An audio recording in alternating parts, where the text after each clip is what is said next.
Alright, and we're just trying to get as much of the sugar dissolved into this as we can right now. So we're going to give her a stir around. It kind of seems like most of it's dissolved. Now we're going to take our hygrometer again and put her in there and see if we get a change in our reading yet. About 1.08. So we've just about doubled the sugars in here. So now we're up to about 10% alcohol possibly that we're going to get out of this. And that's about right for a berry wine, because you don't want to overkill on the alcohol. You want to still try and keep it sweet if you can. We dip her in some of here.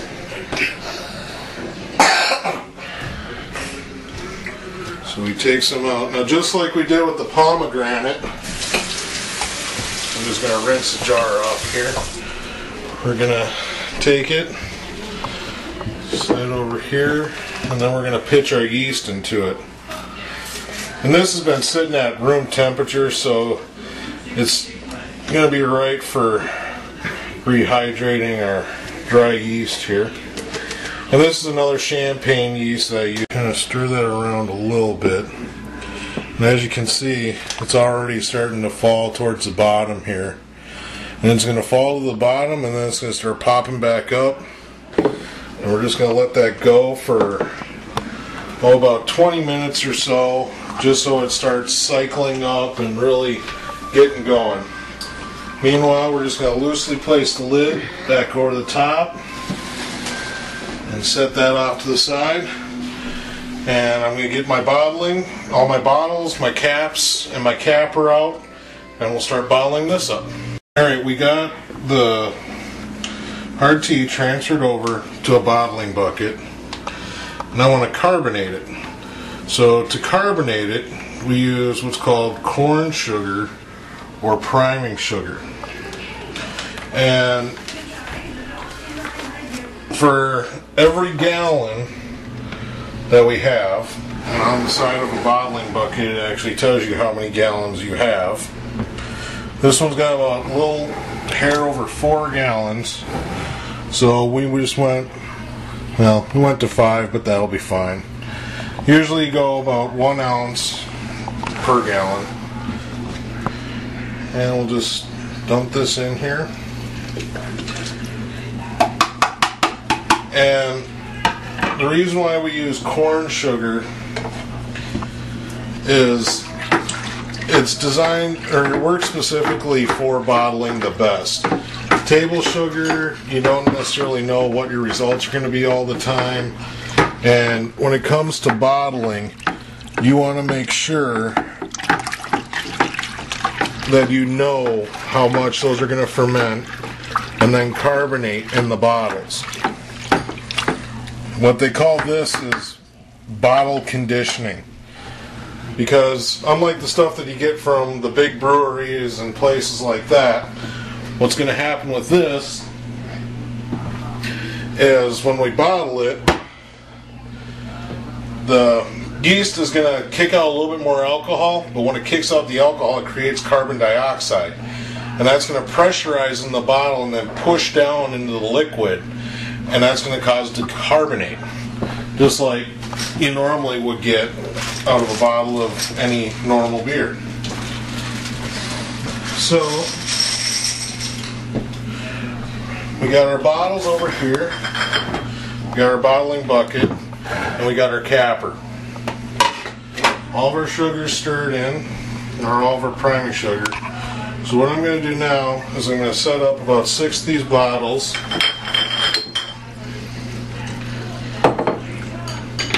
And you want to bring them just slightly up the neck, maybe a ½ inch or so. You want to make sure that you leave enough room for there to be some air in there so it can carbonate, because yeast not only needs sugar, it also needs air. So we're going to go ahead and fill up, we'll just do 3. Come over here, and there's a magnet right inside the capper. And This one's adjustable, so we bring it down to about the level we're going to need.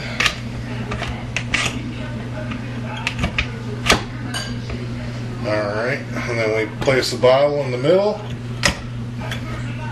bring it down. Oh, didn't go far enough. So we bring it down to where we need to, place the bottle in the middle, bring the capper down, give it until it pops on. Mine's a little tight. There you go. Your bottles are capped. Put it back in the box and move on to the next one. Cap, place the beer in the middle, down it goes, pops on, just like that. Our hard tea bottled up. It ended up being about a case and 3/4.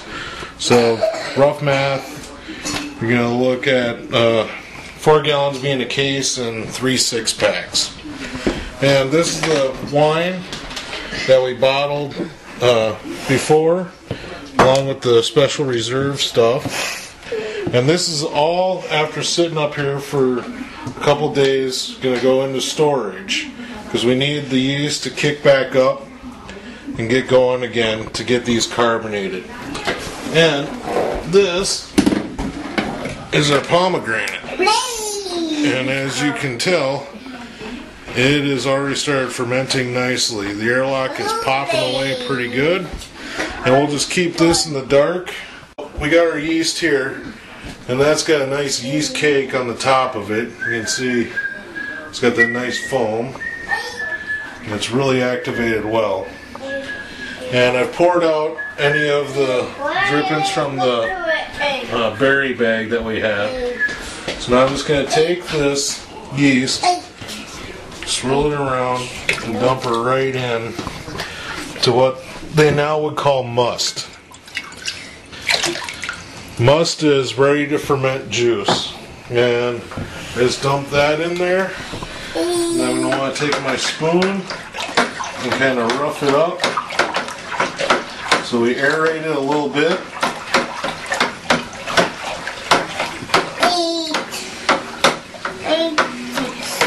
And then we're going to put the lid back on here after stirring it around a bit. And then we're going to make sure our airlock is filled up with enough liquid here. And then we'll replace our topper on it. And I'll let it sit in this for probably at least a week, if not 2 weeks. After that, I'll then transfer it to one of the glass carboys, like we had our hard tea in.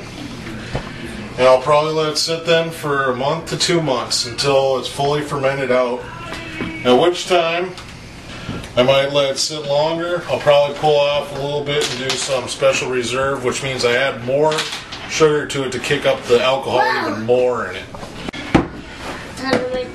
And after 2 months, maybe a month, you can bottle it up after it's done fermenting. And then once it's bottled up, depending upon how strong it is, it'll have to sit anywhere from 6 months to 9 months. And after it's sat for a while, you've taken some samples, you can feel free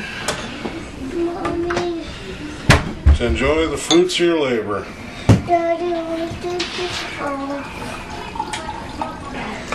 Now, I haven't been able to cover everything today, and I'm sure you got a lot more questions. Feel free to ask. I'll try to answer whatever I can, and maybe in a little while here we'll even brew some beer. This has been Deep in the Sauce, brought to you by Big Butz Barbecue Sauce, Gabbets in the Woods. Have a wonderful day.